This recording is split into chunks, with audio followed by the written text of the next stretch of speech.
চায়ের রাজধানী খ্যাত শ্রীমঙ্গল ট্যুরে সবাইকে শুভেচ্ছা জানাচ্ছি। আমি রবিউল হাসান। শ্রীমঙ্গলের একদিনের ট্যুর প্ল্যানে আমরা প্রধান তিনটি স্পটকে বেছে নিয়েছি: বাইক কেবেল, লাউয়াছড়া জাতীয় উদ্যান, মাধবপুর লেক। আর সাথে থাকবে যে কোনো একটা সুন্দর চা বাগান পরিদর্শন।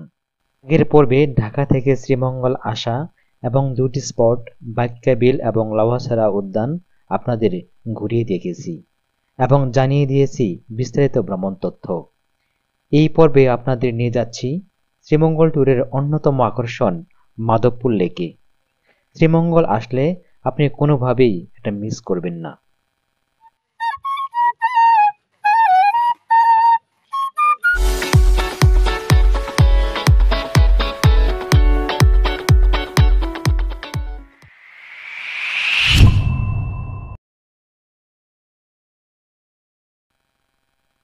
লাউয়াছড়া উদ্যান থেকে মাধবপুর লেক যাওয়ার পথে রাস্তার এই অপরূপ সৌন্দর্য আপনার চোখকে শীতল করে দেবে, মনকে ভরিয়ে দেবে প্রশান্তিতে।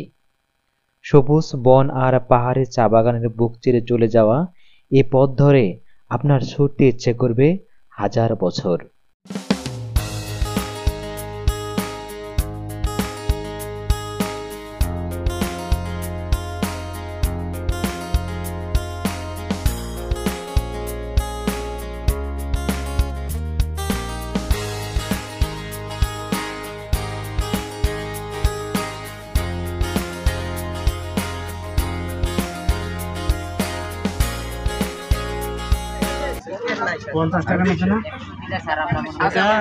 এটা হলো আপনার হলো কোনো গেট এন্ট্রি না, এটা গাড়ি যে পার্ক করে সে পার্কিং খরচ। এটা কি মাধবপুর লেক। মাধবপুর লেক মৌলভীবাজার জেলার কমলগঞ্জ উপজেলার মাধবপুর ইউনিয়নে অবস্থিত একটি কৃত্রিম লেক। শ্রীমঙ্গল থেকে দূরত্ব মাত্র 10 কিলোমিটার। ন্যাশনাল টি কোম্পানির স্বত্বাধীন মাধবপুর চা বাগানের 11 নং সেকশনে এর অবস্থান।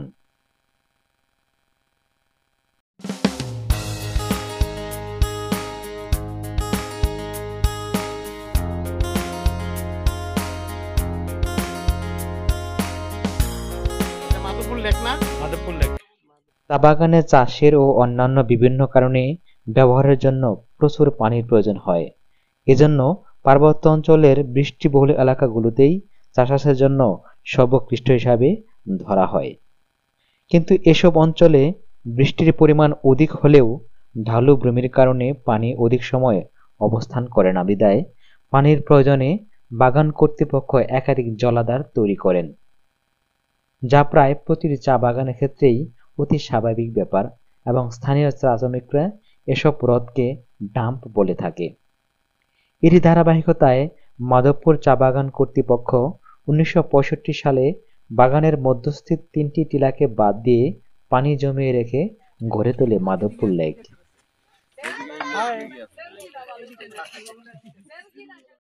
মাধবপুর লেকের আয়তন 50 একর এবং দৈর্ঘ্য 3 কিলোমিটার।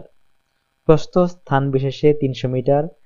চা বাগান কর্তৃপক্ষ লেকের পার ঘেঁষে হেঁটে বেড়ানোর জন্য সুন্দর পায়ে চলার পথ এবং টিলার উপর খড় দিয়ে তাঁবু তৈরি করে দিয়েছে। লেকের পানিতে রয়েছে নীলপদ্ম আর বেগুনি শাপলা, দেখা যায় গোলপাতা আর শালুকের ঝাড়। কি হিসাবে আছেন, কি দায়িত্ব আপনার এখানে? এগুলা দেখাশোনা দায়িত্ব। কাছে নিয়ে বলুন। এগুলা দেখাশোনা দায়িত্ব। চা বাগানে দেখাশোনা করেন? ওই সকাল 8টা থেকে বিকাল 5:30 পর্যন্ত 170 টাকা বেতন। 170 টাকা? মাত্র 170 টাকা? বর্তমান যে বাজার মূল্য, এই টাকা দিয়ে আপনি কিভাবে চলেন? কষ্ট, অনেক কষ্ট। এখন তো আমরা এই চা পাতার কুড়ি দিয়া ভর্তা বানিয়ে খাইতেছি। আপনাদের কি বেতন কে দেয়? মালিক পক্ষ দেয় না কোনো সরকারি কিছু? কোম্পানি দেয়। এখন তো 6 সপ্তাহ কাজ করিয়া বেতন নাই। ওই সরকার পালাইছে, নেতা কেতা পালাইছে। 6 সপ্তাহের বেতন নাই। 2 সপ্তাহের বেতন দিয়া এই চা গাছ গুলা ছাটাই হয়েছে। একটা মানুষ 1000 চারা ছাটাই করবে, তখন 170 টাকা পাবে। এখন তো যে কোনো জায়গায় কাজ করলে একদিনে কমপক্ষে 500 টাকা পাওয়া যায়। তো আপনারা কেন এখানে আছেন, অন্য কোথাও যাচ্ছেন না কেন? 3 পুরুষ মহিলা গেল এই কোম্পানিতে। এই জন্য রয়েছেন আপনারা? ওই থাকার মতো 2টা রুম বানাই দিছে কোম্পানি, ওই কোম্পানির জায়গাতে থাকতেছি। এখন যদি বাইরে কোনো জায়গায় যায়, ওদিক থাকি ফেরার পথে তো বাগানে গার্ডেনে ঢুকতে দিবে না। আপনার পরিবারে কে কে আছে? 5 জন আছে। সবাই কি এই কাজ করে? না না, 3টা বাচ্চা আছে, তো ওরা প্রাইমারি স্কুলে পড়ে, আর আমরা 2জন, একজন কাজ করি। 170 টাকা সারা দিনে। আর পাতার দিন আসলে 23 কেজি পাতা তুলবে একটা মহিলা, তখন 170 টাকা পাবে। আর যখন 5 দিন না আসে তখন মহিলারা কি করে? এখন ওই যে চা গাছ ছাটা হইতেছে, এখন ওই চা গাছের ভিতরে বাজে জঙ্গলা এগুলা পরিষ্কার হইতেছে। আচ্ছা, ঠিক আছে, ধন্যবাদ আপনাকে। যেসব চা শ্রমিকের নির্লস পরিশ্রমে আমরা চায়ের আড্ডা কিংবা বারান্দার রোদ্দুরে বসে আয়েশি চা পান করি, সেই চা শ্রমিকের দুঃখগাথা জীবন সংগ্রামের কথা আমাদের অজানাই থেকে যায়।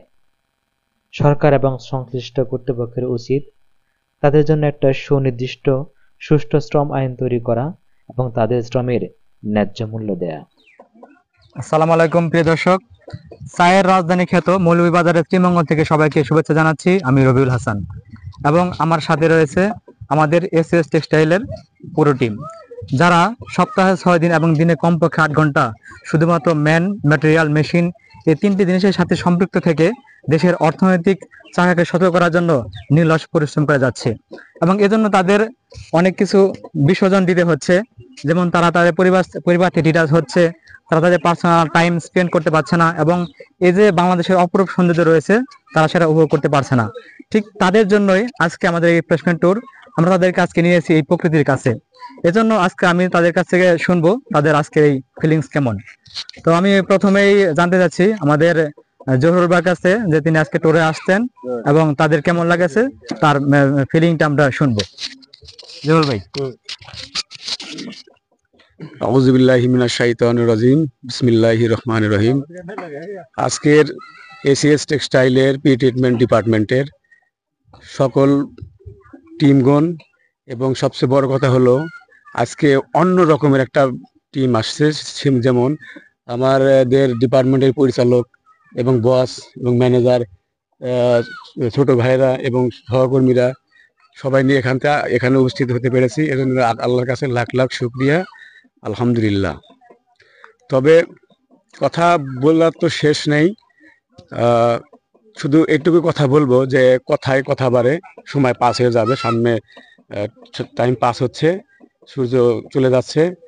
তো সর্বোপরি কথা হলো, এখানে আমাদের ভালোবেসে মহব্বত করে আদর করে নিজে মেহনত পরিশ্রম এবং কন্ট্রোল করে যিনি আমাদেরকে এখানে নিয়েছেন তিনি হলেন আমাদের নাজিব বস। বসের জন্য একটা তালি হয়ে যাক। তারপরে সবাইকে ফোন করে মোটিভেশন দিয়ে ভালোবেসে কাছে টেনে এই পিকনিকে সামিল হওয়ার জন্য যে পরিশ্রম করেছেন তিনি হলেন আমাদের রফিক ভাই। রফিক ভাই জন্য একটু তালি হয়ে যাক। এর মাঝখানে একটা কথা বললেই নয়, সেটা হলো কাজে কর্মে সবারই মন খারাপ থাকবেই, সাংসারিক পেরেশানিও থাকবেই। এর মাঝেও যখন কখনো দেখা গেছে আমরা পেরেশানির মধ্যে আছি, সামনে অন্ধকার অন্ধকার ভাব মনে হয়, ঠিক সেই মুহূর্ত দেখা গেছে একটি ছেলে মোমবাতির মতো আলো দিয়ে সামনে এসে বলে আমরা আগামী অমুক দিন পিকনিকে যাব। কথাটা শুনতেই ভালো লাগে। সে আর কেউ না, সে আমাদের ছোট ভাই রবিউল। রবিউলের জন্য একটা তালি হয়ে যাক। আর আমার সহপাঠী ভাইরা যারা আমাদের সাথে আসছে সবার জন্য একটা তালি হয়ে যাক। আর কথা বাড়াবো না, সামনে আবার আসবো ইনশাল্লাহ, কারণে অকারণে। সব মিলে সবার জন্য দোয়া শুভকামনা রইল, আগামী দিনের অপেক্ষায় রইলাম। আসসালামু আলাইকুম, সবাইকে শুভেচ্ছা এবং ধন্যবাদ আমাদের সবাই একসাথে হইতে পারছি একত্রিত এমন একটা সুন্দর আয়োজনের জন্য। আমাদের সবাইকে ধন্যবাদ এবং খুব রিফ্রেশমেন্ট লাগতেছে, যদিও শরীর খুব ক্লান্ত, তারপরেও খুব রিফ্রেশমেন্ট লাগতেছে মানসিক দিক দিয়ে। ধন্যবাদ। বিসমিল্লাহির রহমানির রহিম। উপস্থিত আমার ডিপার্টমেন্টের সম্মানিত ম্যানেজার সাহেব, উপস্থিত আমার ডিপার্টমেন্টের সিনিয়র অফিসারবৃন্দ এবং সুপারভাইজার ভাইয়ের, আজকে আমরা যে কোম্পানিতে চাকরি করি এখানে অনেক সময়ের কারণে কোথায় আমরা যাইতে পারি না, এবং এই সময়ে যে এইটুক উদ্যোগ আমরা নিব এটা কখনোই আমরা কল্পনা করতে পারি না। এবং এখানে আমার জিএম এই সংক্ষিপ্ত সময়ের ভিতরে যে উদ্যোগ নিয়েছে তার পরিকল্পনার ভিত্তিতে আমরা এই উদ্যোগটা নিয়েছি সবাই। এবং এখানে আমার ডিপার্টমেন্টের যে ম্যানেজার সাহেব আছেন উনি পাকিস্তানি, উনি ওনার মন যে এরকম প্রফুল্ল এবং ওনার মন যে এত আনন্দিত উদাসিত আমরা কখনোই কল্পনা করতে পারি না। উনি আমাদের বাঙালির সাথে একতাবদ্ধভাবে এত আনন্দ উদযাপন করবে এটা আমি কখনোই এরকম আশা করি না, করতে পারি নাই। আচ্ছা, যাই হোক, উনি আসাতে আমরা অনেক আনন্দিত এবং গর্বিত। আচ্ছা, আমরা প্রথমে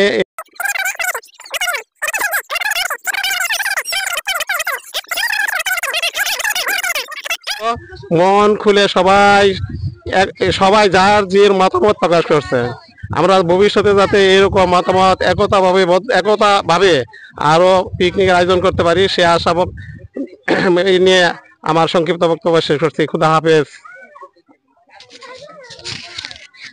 ধন্যবাদ রফিক ভাইকে অনেক সুন্দর সুন্দর কথা বলার জন্য। এরপরে আমি আসবো আমাদের আজকে ট্যুরের মধ্যমণি, যিনি সুদূর পাকিস্তান থেকে আমাদের দেশে এসেছেন জীবন জীবিকা এবং দেশের অর্থনীতি চাকরিকে সচল করার জন্য। তিনি আমাদের ডিপার্টমেন্ট হেড, একজন ডিপার্টমেন্ট হেড আমরা সবসময় দেখি তার কঠোর হতে দেখেছি, কিন্তু তিনি যে এতটা বন্ধু সুলভ এবং এতটা আনন্দ মানুষকে উপহার দিতে পারে সেটা আমরা আজকে ট্যুরে না আসলে কখনোই জানতাম না। আজকে আমরা তার কাছে শুনবো তিনি আমাদের সাথে ট্যুর এসেছেন, এটা তার একটা ভিন দেশ, অন্য একটা দেশ।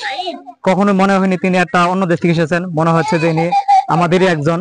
আজকে তার কাছে শুনবো তিনি আমাদের সাথে আজকে প্রথম ট্যুর এসেছেন, আমাদের সাথে কেমন এনজয় করলো এবং তার টোটাল প্যাকেজটা কেমন লাগলো তার কাছে শুনবো। শুনে আছে আমাদের নাজিব বস। औज़ुबिल्लाहि मिनश्शैतानिर्रजीम बिस्मिल्लाहिर रहमानिर रहीम इय्याका नअबुदु व इय्याका नस्ताईन। सबसे पहले मैं आप लोगों का शुक्रिया अदा करता हूँ, मेरी टीम का। आप लोगों ने मुझे इज्जत दी, आप सबका शुक्रिया। हम लोग टूर पे आए हैं, मज़ा आया है, 3-4 जगह घूमे हैं।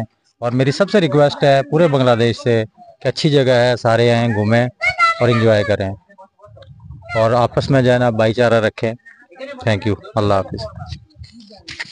অসংখ্য ধন্যবাদ নাজিব বোসকে। আমরা আজকের এই শ্রীমঙ্গল আসলে বাংলাদেশের যতগুলা টুরিস্ট স্পট আছে তার মধ্যে অন্যতম একটা স্পট। এখানে আমরা বাইকটেবিল, লাওয়াছড়া এবং বর্তমানে আছি মাধবপুর লেকে। সবগুলো স্পটই অনেক সুন্দর, অনেক মনোমুগ্ধকর, মনোরম।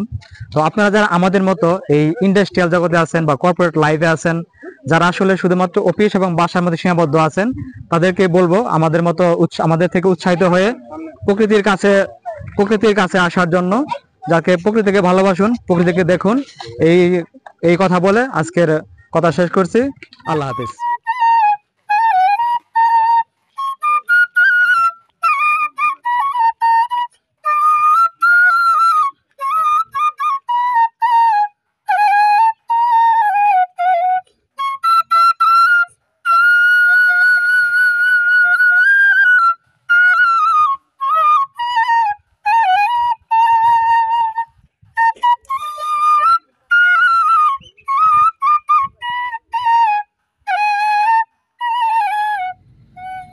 মাধবপুর লেক ঘুরে আমরা আবার চলে এলাম শ্রীমঙ্গল শহরে হোটেল টিবেলিতে। এখানে আমরা লাঞ্চ সেরে নিলাম। 4 রকমের ভর্তা আর খাসির মাংস ভাতের প্যাকেজ মূল্য ছিল 260 টাকা। খাওয়ার মান আর হোটেলের পরিবেশ যথেষ্ট ভালো ছিল। এরপর আমরা চলে এলাম স্বাগতম ভাস্কর্যের কাছে। এখানে কিছু ছবি তুললাম, পাহাড়ি পথ ধরে সবাই মিলে একটু হাঁটলাম। ততক্ষণে চারিদিক কুয়াশায় ছেয়ে গেছে। এখানে যেন সূর্য ডোবার আগেই সন্ধ্যা ঘনিয়ে আসে, আর আমরাও তাই ফেরার পথ ধরলাম। প্রিয় দর্শক, মন আর আত্মার প্রশান্তির জন্য সময় পেলেই প্রকৃতির কাছে আসুন, প্রকৃতিকে ভালোবাসুন। সবাই ভালো থাকবেন, সুস্থ থাকবেন। আল্লাহ হাফেজ।